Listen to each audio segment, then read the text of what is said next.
कराची की जिला कोरंगी में इमाम बारगाह दरबार हुसैनी में शब आशूर शहदाए करबला के शबीह ताबूत बरामद हुए, जिसमें हजारों की तादाद में अज़ादारों ने शिरकत की। बैनुल-अक़वामी शोहरत याफ्ता आलिम दीन अल्लामा अली रज़ा रिज़वी ने शहदाए करबला के मसाइब बयान किए। मजीद जानते हैं डॉन न्यूज़ के रिपोर्टर सैयद वसीम से। वसीम, बताइएगा। जी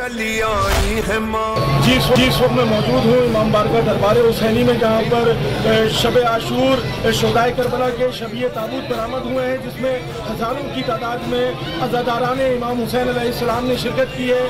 और इन ताबूत में इमाम हुसैन अलैहिस्सलाम और उनके लश्कर के सलार हज़रत अब्बास अलमदार और उनके जमा साल बेटे हज़रत अली अकबर और उनके जो जानिसारान थे, उनके ताबूत बरामद हुए हैं, जिसमें अज़ादारों ने यहाँ पर पहुँच कर न सिर्फ ज़ियारत की है बल्कि सीना ज़नी का सिलसिला भी जो है वो जारी रहा है। और रात गए तक यहाँ पर अज़ादार जो है वो आते रहेंगे और ज़ियारत का सिलसिला जो है वो जारी रहेगा।